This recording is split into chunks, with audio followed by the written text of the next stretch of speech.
All right, so in this video, I want to speak to a topic that is relevant now. I'm recording this July 24th, 2025. It's very, very relevant right this minute, but it's also going to be incredibly relevant for decades to come. And especially will be so highlighted in the end of 2026 and into 2020, all of 2027. So I'm recording this at the moment that like almost to the minute actually of a new moon in Leo at 2 degrees of Leo, exactly opposite Pluto today. So if you happen to be hearing this now, this new moon that we're experiencing, this lunar cycle is really highlighting these themes that I'm about to drop into. But then, like I said, these themes become even more highlighted at the end of 2026, when a year from now, the South Node is going to move into Leo, Jupiter is going to move into Leo, and Mars will be doing a retrograde from Virgo into Leo.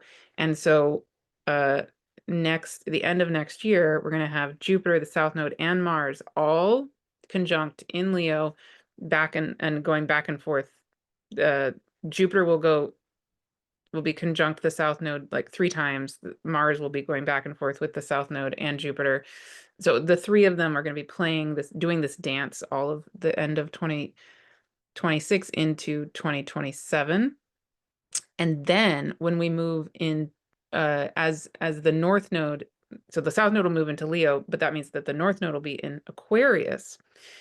And wow, that was amazing. How did that happen?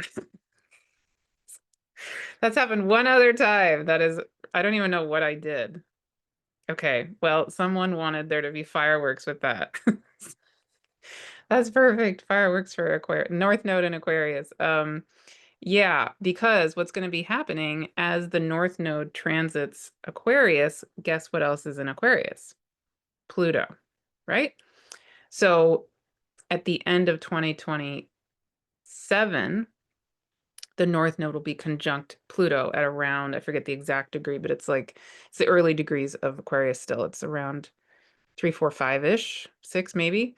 So anything you have in your chart that is in the 3, 4, 5, 6 degrees of Aquarius is going to be really, really highlighted in 2027 with this Pluto North Node conjunction. Big transformational energy, like conviction to transform. So that's coming. Okay, but today, this new moon feels like a seeding of what it feels to me like is what I would love to offer in this video is an open invitation for us to really begin and then have an ongoing dialogue of what is this? Okay, so what is this Leo Aquarius dance? Because I was just meeting with my Astrology 102 class this morning, and I was sort of starting to touch on these themes. It's like what I was saying in there is, I think that now that we have Pluto having entered Aquarius, the polarity of Aquarius is Leo. So a lot of people talk about this being the age of Aquarius, but in another way, you could actually say that we're moving into an age of Aquarius Leo, because anytime we have an energy in a particular sign, if we go too far with that sign, it's not good, right? Like anything can be too much, anything can be out of balance. And so we really also need to bring in, at the least, we need to bring in the polarity of that, in this case, the polarity of Aquarius being Leo, to help us feel into, okay, what's the balanced, what's the healthy, integrated version of these energies? And what's really, really fascinating is that as we have Pluto now having entered Aquarius,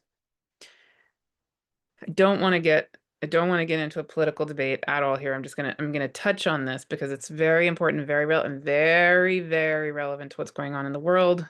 Very, very important. Okay. But I'm not inviting like no political fighting about things. I'll just name the topic, which is we have people in power who have their Pluto in Leo. And so we're seeing um what I'm feeling is that as we now have Pluto entering Aquarius, there's an opportunity for us to be, as a collective, individually, but also as a collective, to really be sitting with this Pluto Leo dance. And so we can see in the world an out of balance version of Leo, and we can also see an out of balance version of Aquarius. And so the question really becomes, what is the healthy version of Leo and what is the healthy version of Aquarius, and how do they support each other? So there's a lot of different ways we can go with that. What I personally feel called to do, in this video at least, is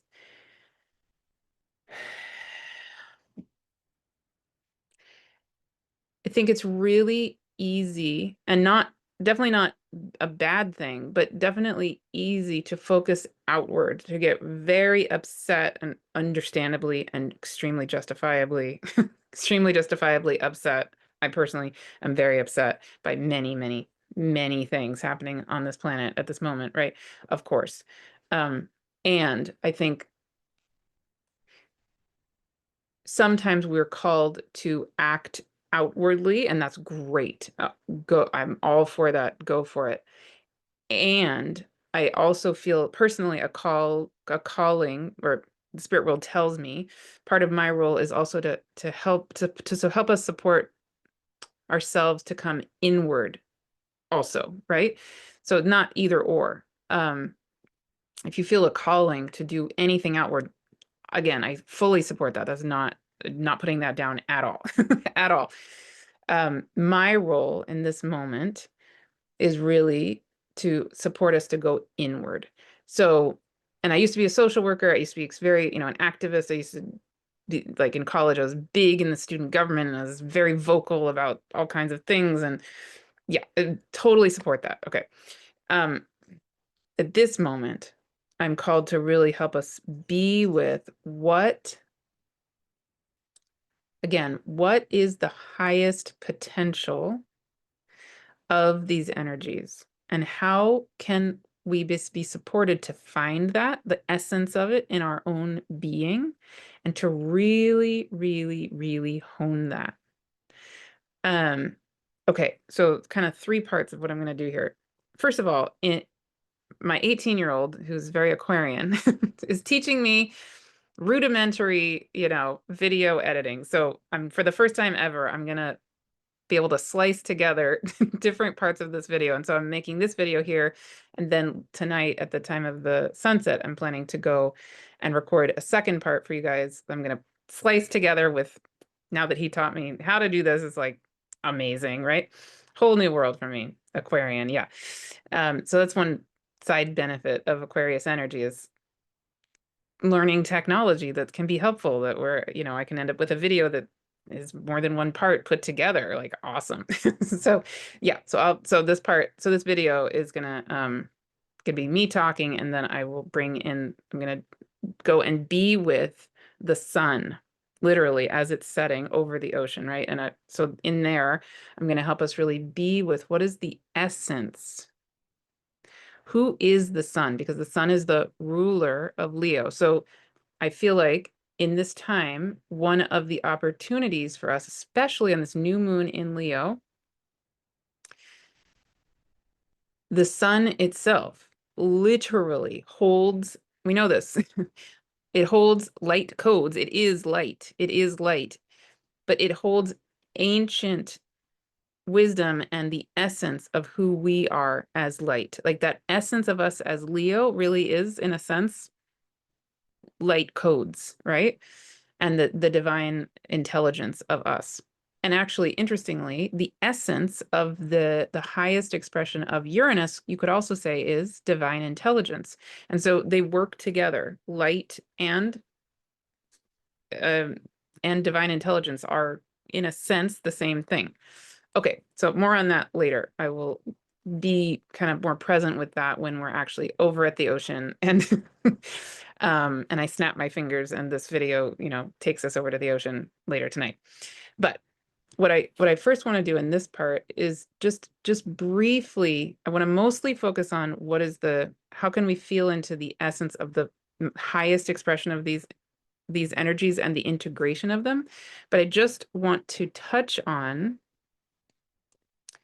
what we already know, what we already see as the out of balance version of them, right? Because I think one of the big things we're essentially trying to do as a collective right now is that we're really upset and we're really worried, speaking for myself. But I hear this from a lot of people, understandably, right? There's so much going on in the world that is the out of balance Leo and the out of balance Aquarius. And we're really, really worried that it will not only, stay the way it is, but it'll actually get worse and blah, blah, blah, blah. Okay. So I just want to touch on what that is, just to acknowledge it and to help us then go and drop into, okay, so that's true, that's happening, that's reality. And we have a choice. We have a choice in every single minute, every single moment. Whew, and we can come into ourselves and find the essence of what is the Leo energy, what is the Aquarius energy at its highest wisdom as me, as you. And then how can we embody that? What can shift inside of ourselves that can help us become an even more and more and more clear like tuning fork of the healthy version of these energies.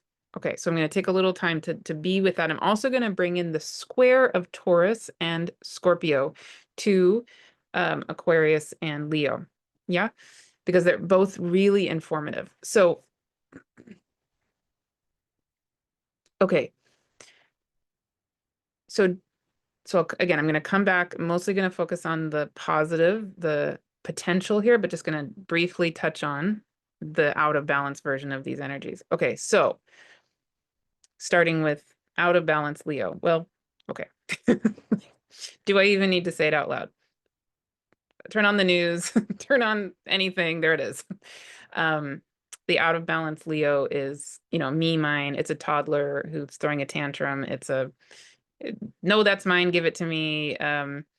It's all about me, I'm the biggest, the best, the toddler who wants his way and is narcissistic and doesn't think about anyone else, no sympathy, no empathy, wants to be in charge. It's like, yeah.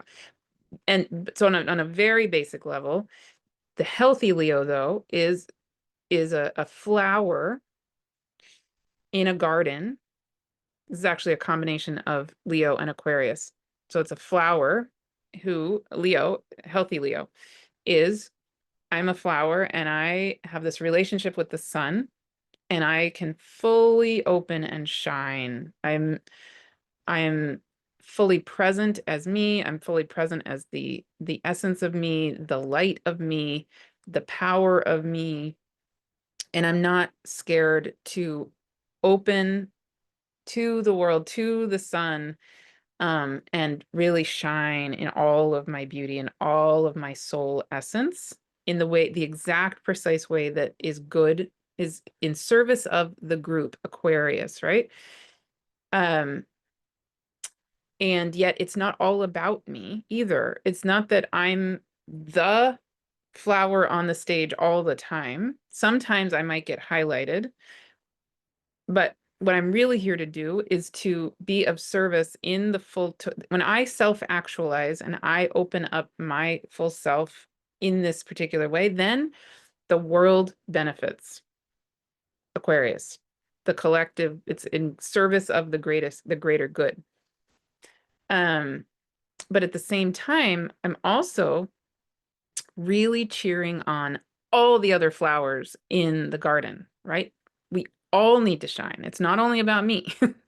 So, healthy Leo and Aquarius working together is like the flowers in the garden who are each equally, they know kind of their perfect divine timing of when do I need to be a bud, kind of close, become more quiet, and then open up more fully. Um, when do I cheer on my fellow flowers? And then maybe we all sing in harmony. That's really like Leo and Aquarius working together and in harmony with the sun and the earth. And so that starts to bring in Taurus, right? It's like we're all in this together, literally.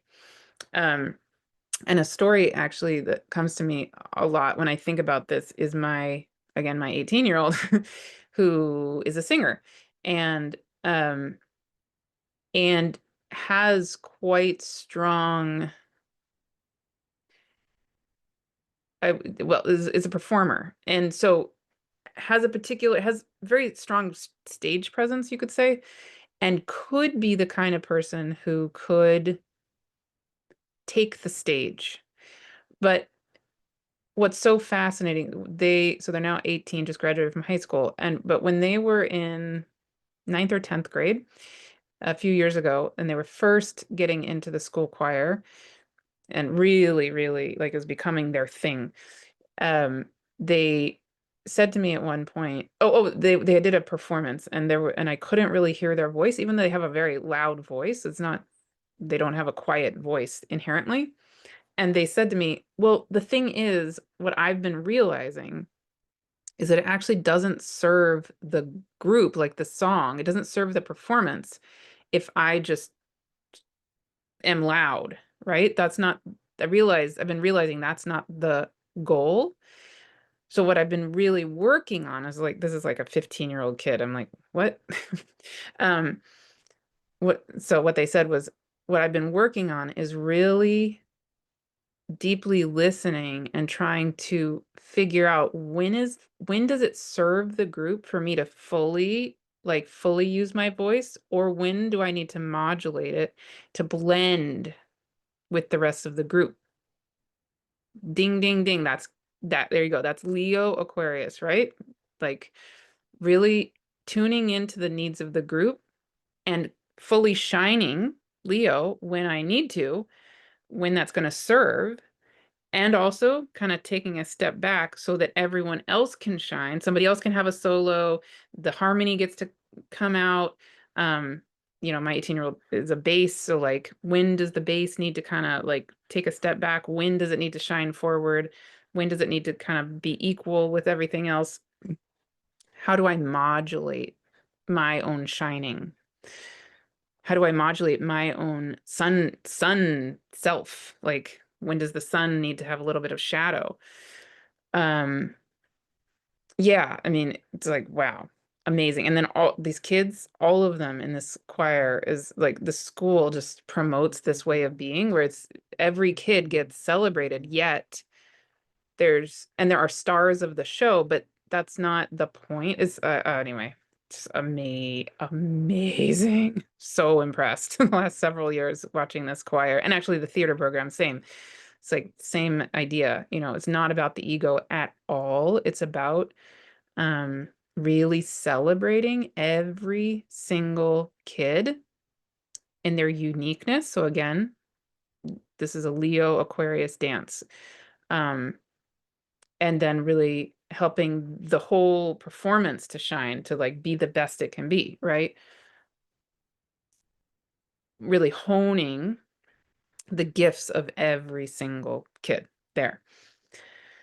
Yeah, I mean, amazing. I get chills. It's like, ugh, it's what our world needs. Yeah. So,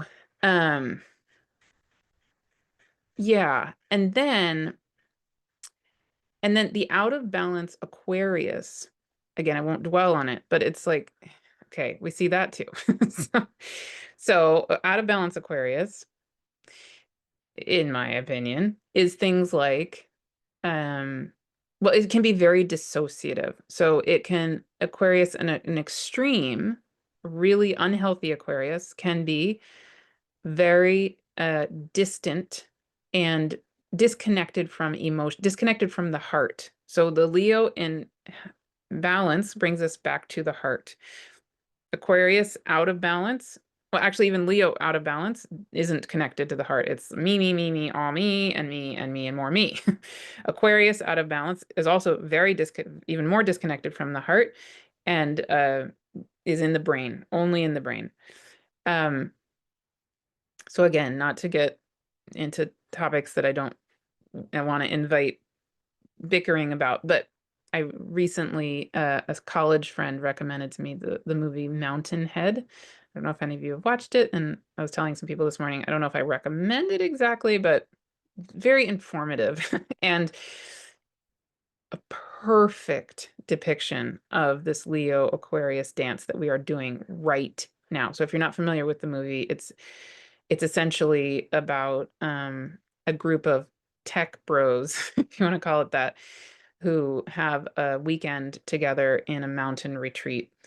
Um, and so, it's a very loosely veiled, fictionalized version of the tech billionaires and what maybe, some version of somebody's sense of what that culture maybe is like. And anyway, we could debate, but we won't debate, how accurate it is. I'm guessing it's relatively accurate-ish, although a little exaggerated, hopefully. And I'll give the caveat is it's very disturbing. It's a very disturbing movie. So again, watch it if you want, but don't if you don't. But if you do, the reason I watched it is because I do feel like it sums up a lot of the concerns that a lot of people have about what would happen if we went Aquarius bananas, right? If we went really off the rails with this, um, getting lost in getting lost in a kind of virtual reality sense of reality that's not reality. So there's a quote in there by one of the main characters where he says,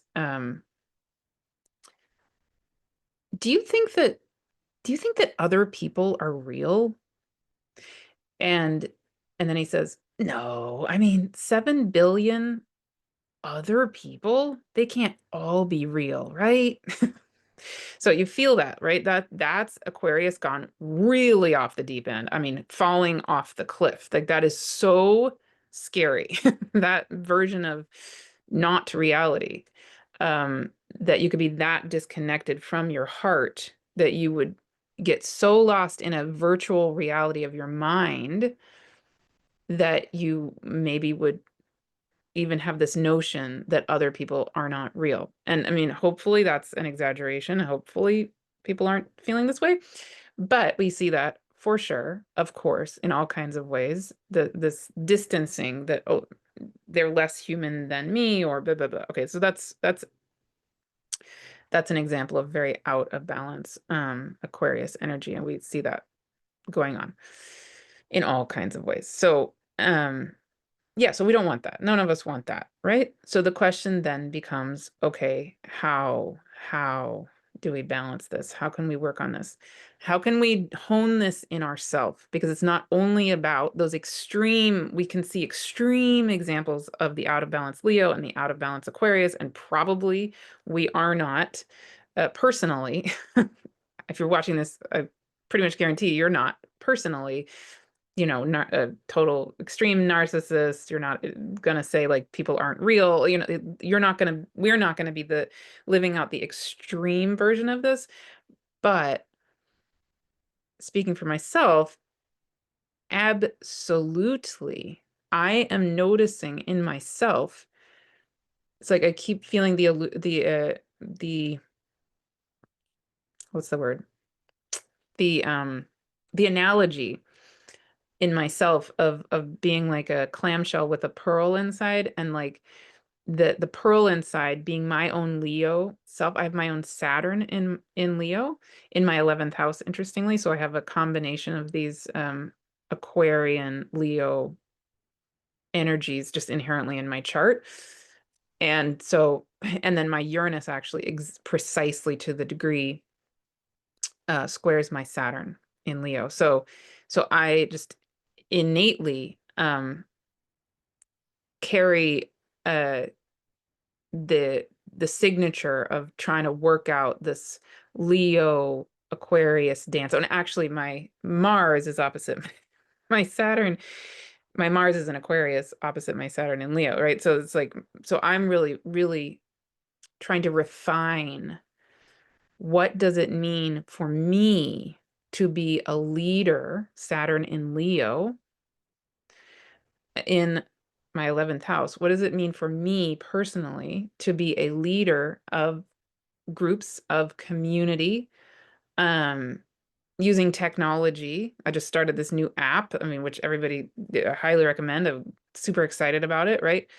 How am I being called to bring light, Leo, into the world of 11th house? So community, the collective, again, maybe technology, in a way that's in deep integrity, Saturn. And so I keep feeling like things arise in my world that it maybe feel a little rough or like challenging in a certain way, and it keeps feeling like it's helping me to refine that pearl inside of the clamshell of me, right? Like my refining process isn't done. Like I don't think it's done for any of us. We're humans, and so I keep going deep inside and just feeling, okay, what can I do to more and more and more and more powerfully, deeply refine precisely my own integrity, um, my own clarity on my sacred yeses and my sacred nos, my own self-sovereignty, Leo, right? In a way that is of profound and singular focus on serving the greatest good, period. Because that's all I'm here to do. I mean, I'm here to be a mom to my kids. That's my number one top priority. And other than that, like I'm literally here to be of service, right? So, and I'm here to be of service to the light, living the one light, and to Gaia. And I think that's true for basically all of us. We're here to be bearers of light and to serve in this time. So there are ways that we can really, really hone that pearl inside of us and just more and more deeply come into who am I as the essence, the truth of the power of me, the truth of the light as me. What does it mean for me to be purely the light as Earth? And as the manifestation of the divine, that flower in the garden that is exactly me, that the world needs, and that it yet is humble, is, releasing any and all ego involved, um, yeah, etc. Where I'm open to shine. I'm not going to shy away from that, yet I'm going to shine in the right moments, and I'm going to move back in the right moments and really be in a very attuned, listening kind of dance like that. Yeah. Okay. And then I just want to bring in the Taurus Scorpio part as well, because again, I think they both kind of help us sit with, like, be with, how do we shine that pearl inside of us essentially. Okay, so hang on, I'm going to bring that up. Okay, so I'm going to bring up the chart of this new moon that happens to be today, but again, this was relevant forever. The chart of this new moon where I happen to be recording this is a perfect depiction of these energies, right? So we have this new moon that just happened in the last 30 minutes or something, as I'm recording this, at 2 degrees of Leo, and it's exactly opposite Pluto at 2 degrees of Aquarius. So I've just already talked a lot about the Leo Aquarius dance, but then really important, I think, to bring in Taurus and Scorpio. So just then this is simplified maybe, but just to touch on it, and I would love to hear your thoughts, your feelings about it. Um, so as I mentioned in the new moon video that I did for this new moon recently, if you happen to listen to that, I mentioned that Chiron a year from now actually is going to be entering Taurus. So interestingly, Chiron will then be coming to square Pluto in Aquarius. That's going to be a whole thing. That's very, very big deal and very interesting. And wow. So what is that Taurus dance, right? So Taurus in general, of course, brings us to the reality of ourselves as Gaia, as Earth. And so on one level, I feel like the Taurus square to the Leo Aquarius dance for sure helps us remember, come back to Earth. We are Earth. We're not only light. I mean, the Earth is a being of light, but made, we are made from stars. Okay, so we're made by light. We are light. Ultimately, that's our origin, is as light, as sound, actually, before light. But physiologically, we came out of stars. We came out of the Earth. Was the current scientific thought is that the Earth and the moon and lots of the planets were actually they came out of the substance of the sun. Okay, so we're made by light on many levels, but we're also Earth. We are Earth. We're right here. We are bodies. And so one thing, in that Mountain Head movie, which again, I don't know if I recommend it, but I'd be really curious if any of you have watched it or do watch it, how you feel about it.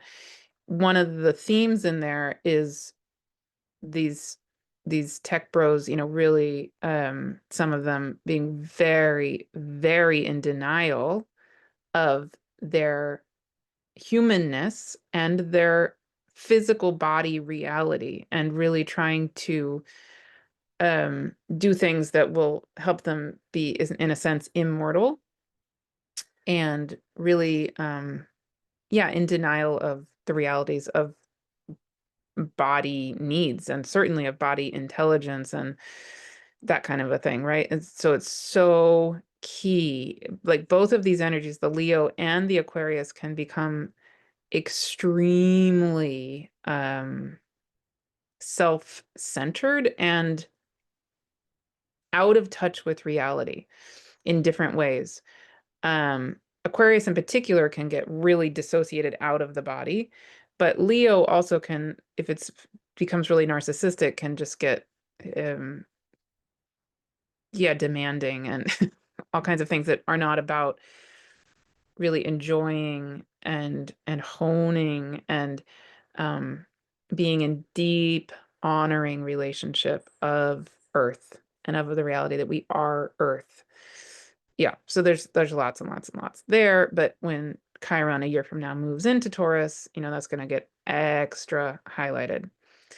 But we can already be with that, of course.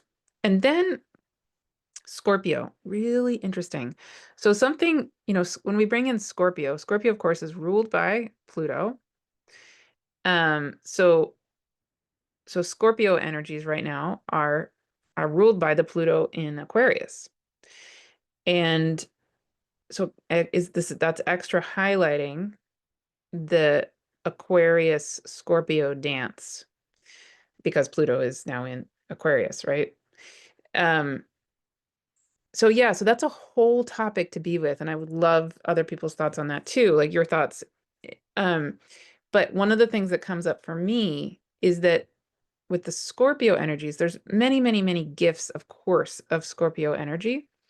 one of the things that I think a lot of people are working with as these transits are happening is that the planets in Scorpio, or the parts of your chart or charts in Scorpio, are getting really, really highlighted and brought up.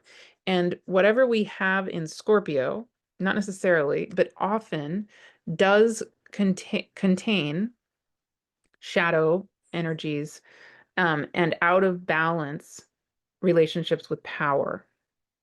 So I think that's something that we can each do, is to really take radical self-responsibility to be present with, if we happen to be someone who has very strong Scorpio energies, or even eighth house energies, or whatever it is, to really be present with, how do I use my own power? How do I do I shy away from my power? Am I scared of my own power? Do I wield my power in a way that's destructive? I mean, if that's the case, we really need to address that, like now, right now, because we can't expect the world to shape up. If we are acting out of integrity, that's a no-go. Like, that needs to stop. So yeah, if there are ways that our own power, where we wield, kind of a power over a dynamic that violates anyone else's boundaries, that just don't. We just need to not do that. That's just a given. And there are subtle ways, right, that we could really, really, really take responsibility to own our own power, and to keep it with, really feel our own boundaries, and to honor our own boundaries. And then thereby, when we honor our own boundaries, then we're able to much more easily honor the boundaries of others, right? And if our own boundaries have been violated, like as a child or whenever, then it's harder to even feel our own boundaries, and to then honor the boundaries of others. But there's so much that a person can do, either through therapy, or just in all kinds of practices, of just coming back to and really owning, this is my space, this is my, to have clarity in our own energy bodies and our own energy systems.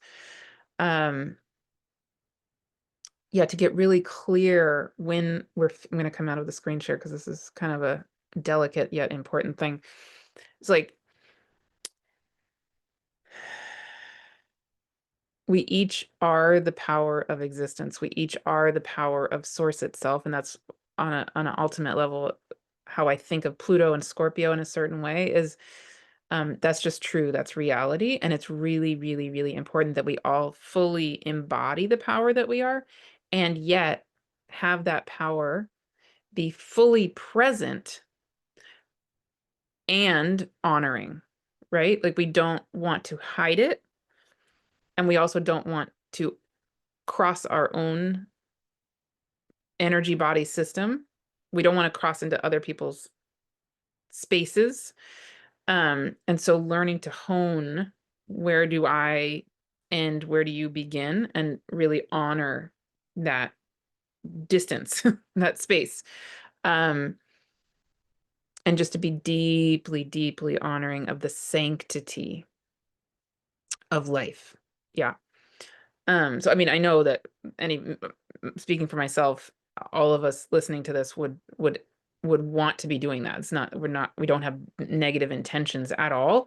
I mean, I have my own South Node and my Venus and my Chiron in my eighth house, right? So I'm speaking here, I'm not speaking to anybody. I'm speaking just, we all have some version. I don't have very strong Scorpio energy, but I do have strong eighth house energy.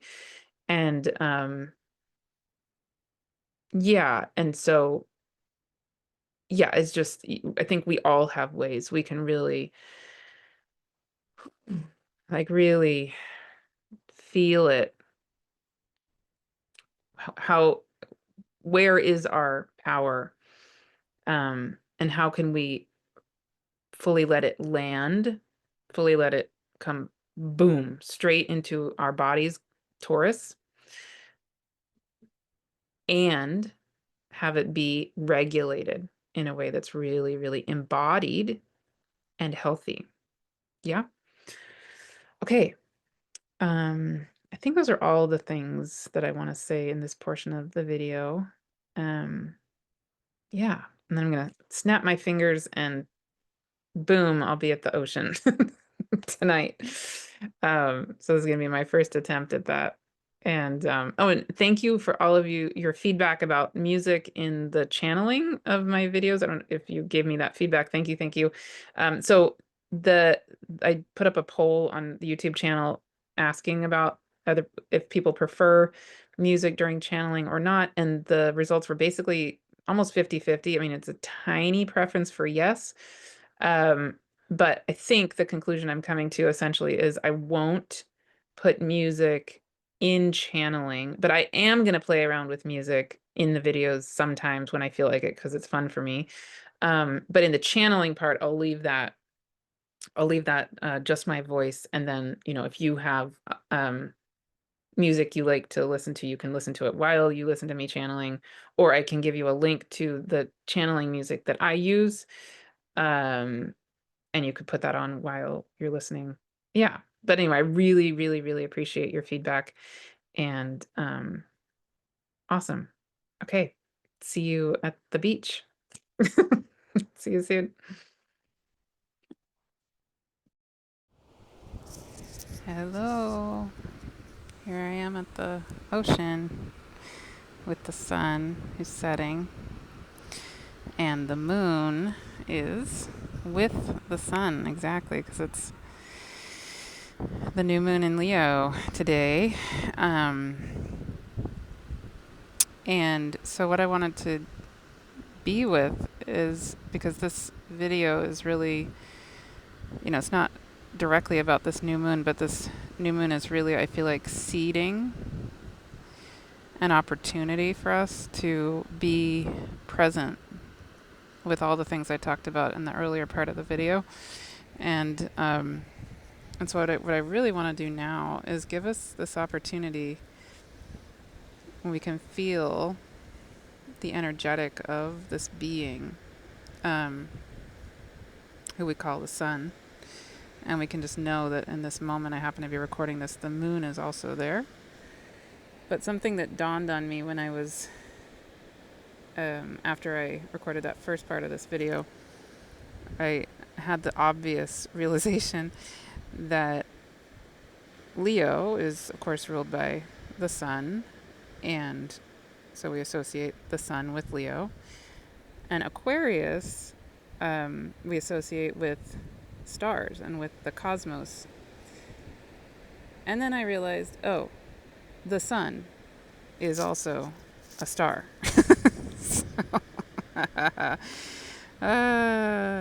Yeah.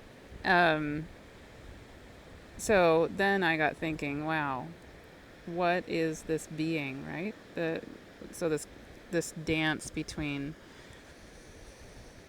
Leo and Aquarius both connects us with star light, but in different ways. It's like maybe the star light of Leo is when we're focused on the closer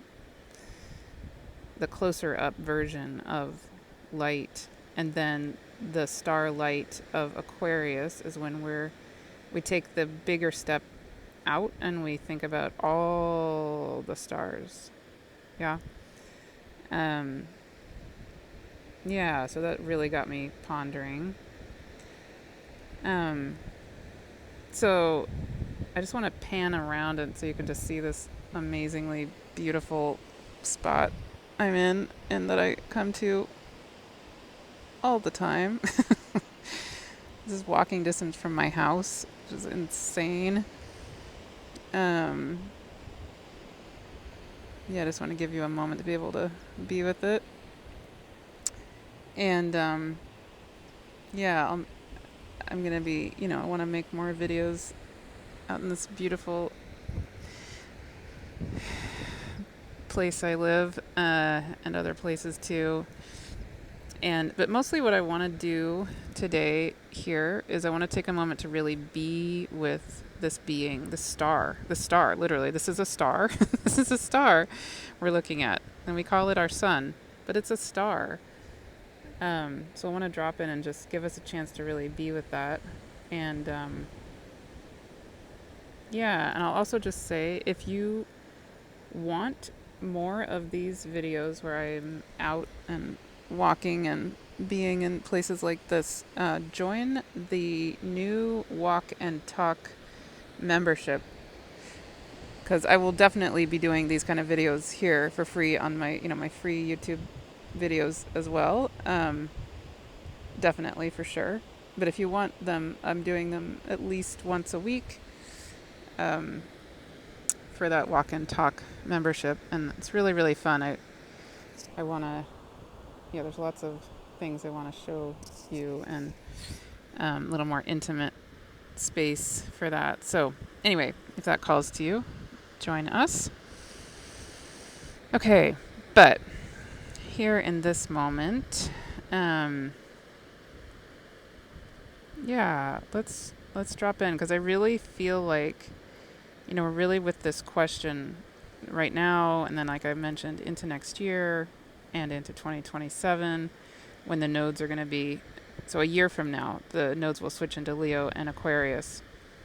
And about a year later, the north node will be with Pluto in Aquarius. So it's a really, really powerful time today, this new moon, but then again, even more powerfully, a year from now, and for that next year and a half, this Leo Aquarius dance, and really trying to find the balance of what that actually means. And I feel like when we're looking for the answer of what is that, what's the essence, what's the highest potential of it, I feel called to look to literally the stars, right? Like literally this star we call the sun. This is an alive being. Like there's no question. It's alive. It's exceedingly alive. We are made of it. If we're alive, how can it not be alive, right? It's not even questionable. And all the other stars are incredibly alive, and they have such powerful intelligence, and they are literally holding us in this time. Many of us are coming back into this powerful relationship. Many of you, this powerful relationship we have with starlight. We are beings made of star stuff. It's a scientific fact. Like, we just know that. We are made of Gaia, and Gaia came out of our sun.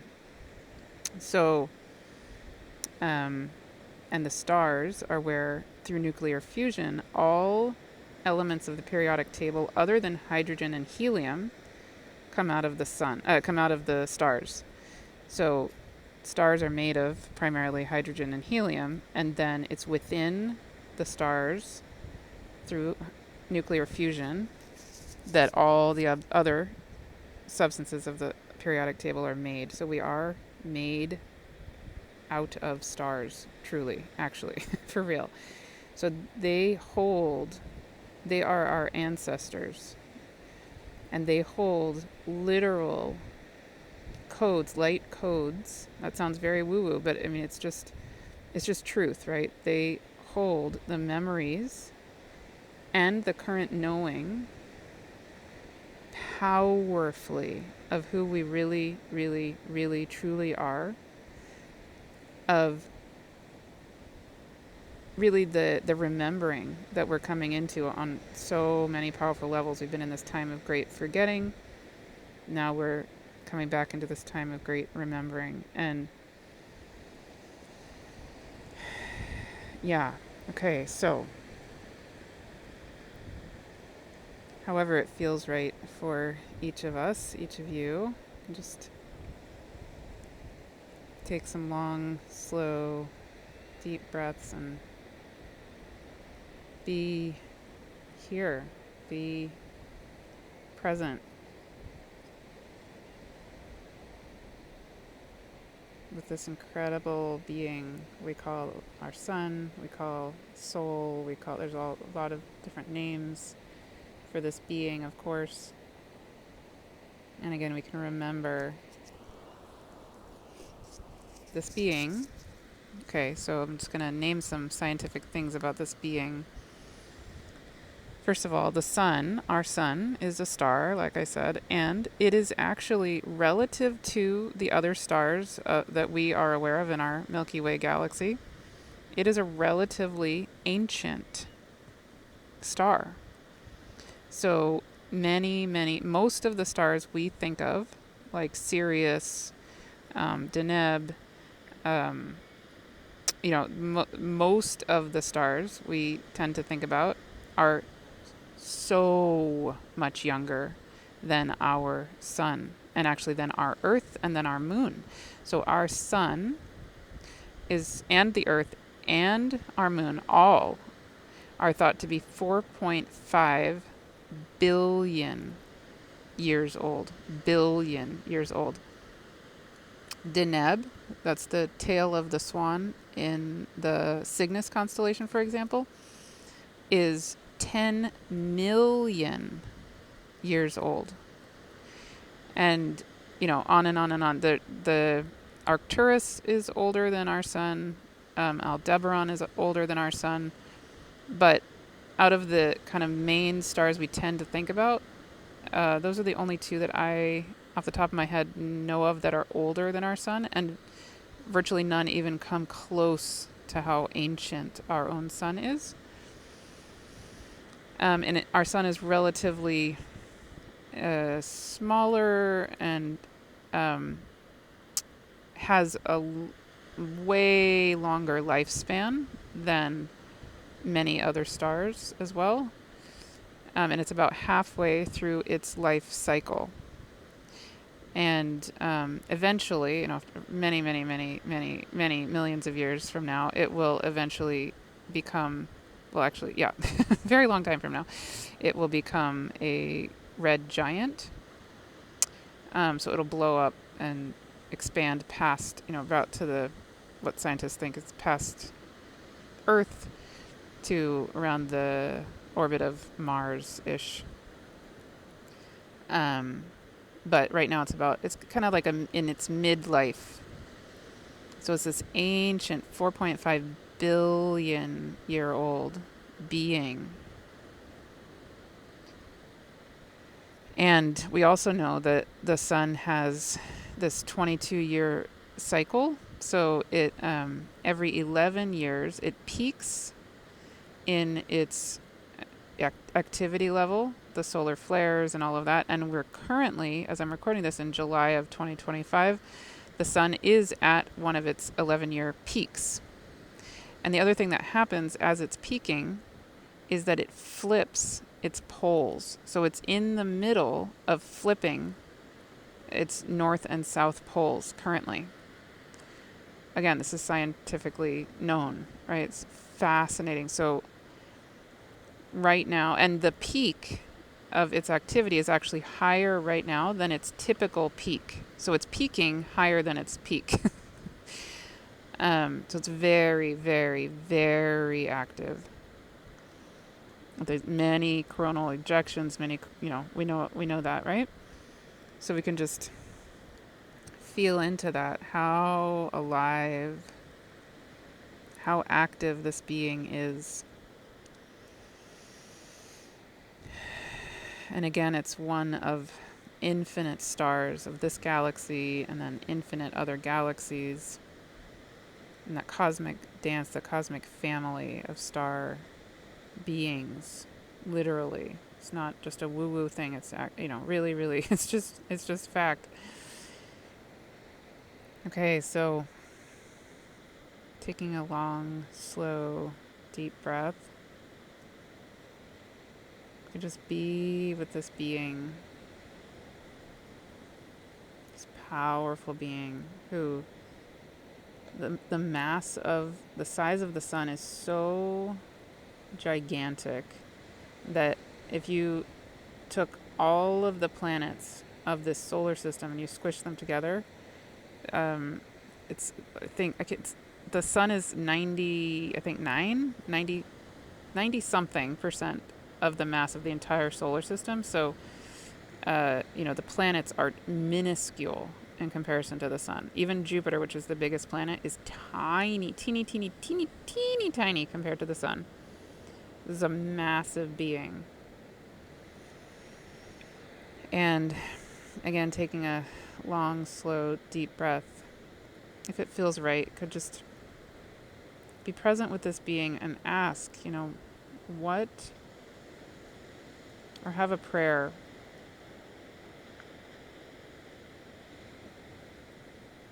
And feel the light codes, the light rays, the light being of this massive ancient star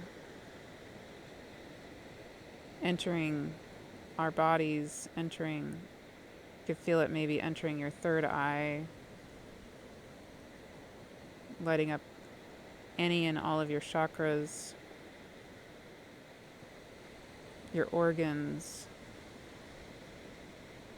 fueling you. Really far more deeply than words, helping to ignite in us the light codes of our own being. What is it that we are? A being of light, Leo. And just breathe in and out with that.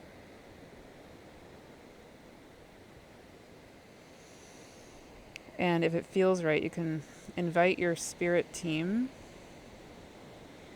or a spirit soul guide or ally to be present with you. Any being or beings who serve only your absolute radical highest good now and always, to be present here with you. And imagine and feel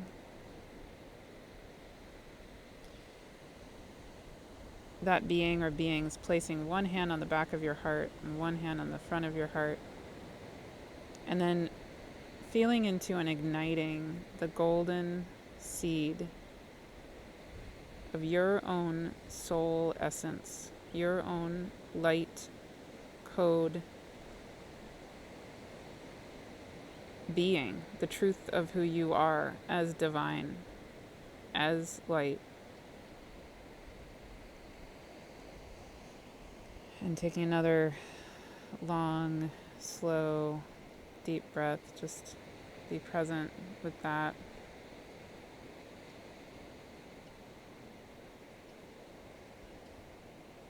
And you can feel that golden seed at the back of your heart again ignite, and the light codes of you igniting and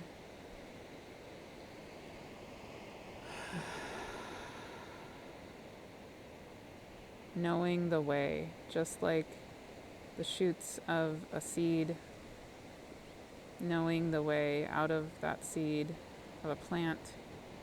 The light codes of you absolutely know the way of who you are as a being of light, as a being of Gaia. Gaia is a being of light as well. She's literally made of the same star stuff that makes you, because you are made of Gaia. We are all made of Gaia. And we're all made of star stuff. It's all true.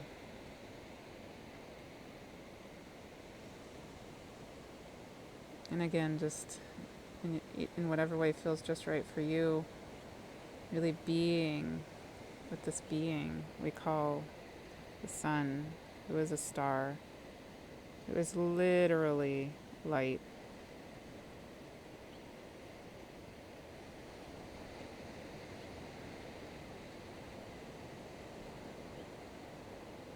And we can know that in this moment that I'm recording, the moon is also right there in the rays of the sun, so not visible at this moment because today is the new moon.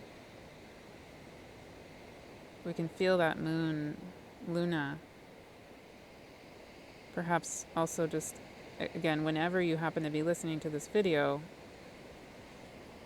the energetic truth of this moment is still the truth and like the medicine of this moment.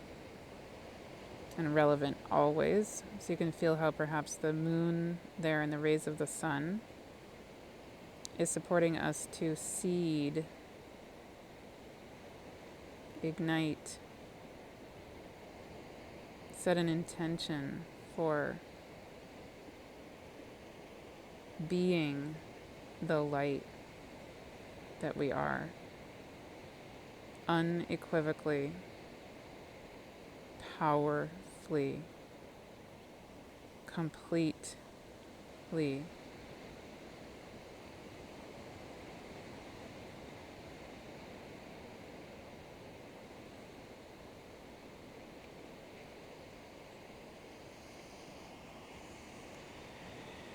And just breathing in and out, letting that sink in. If it feels right, you could feel the light itself igniting in you a deep commitment, a deep knowing, a deep choice, decision, right now and in every single moment to be the light that you are, the divine that you are, and to let that light lead the way.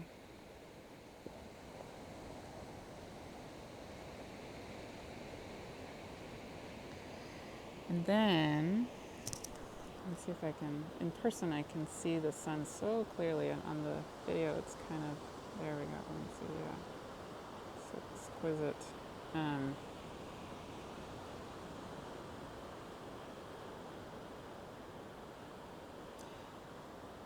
Yeah, and then if it feels right, what we can now do is begin to imagine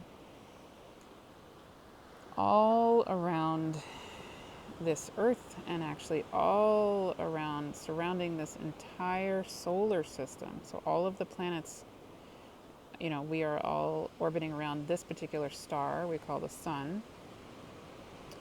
But then our solar system, our sun and everything orbiting around the sun, is moving around our Milky Way galaxy. So it takes millions and millions and millions of years for our solar system to go all the way around our galaxy.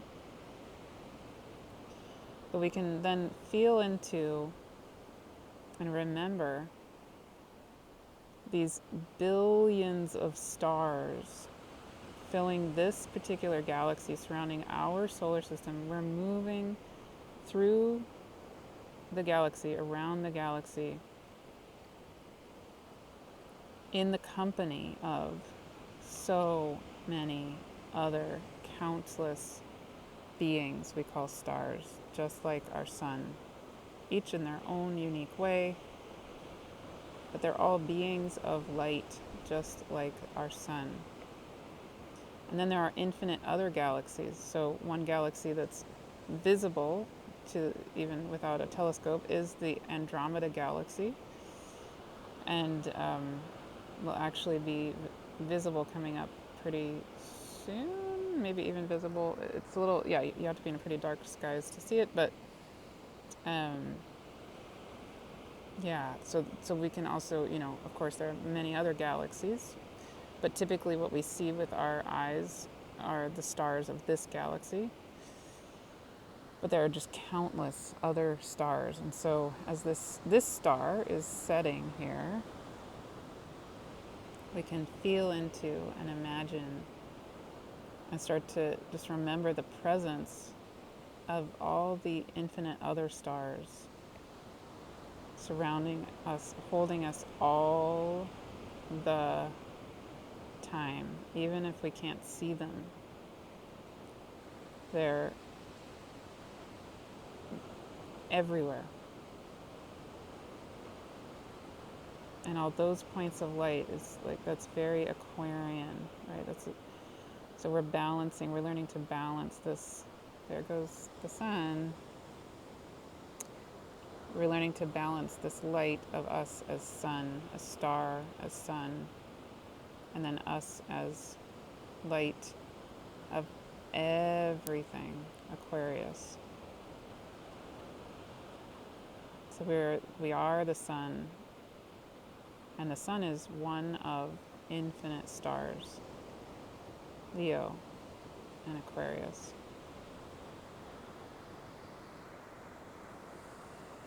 So we can feel into that. Take some long, slow, deep breaths, and yeah, what comes alive when we start to feel the reality of the sun setting, and then as the night falls, the stars will come out, but of course they're always there. And what comes alive with them? Each of those stars is a sun, right? In its own way. Just like each of us. So what's the wisdom there? What do these beings of light have to help us? What are they helping us to remember? And as we're trying to figure out this balance of Leo and Aquarius, what what what do they know? What's moving through our bodies, our beings, as we remember them, and they help us to remember ourselves.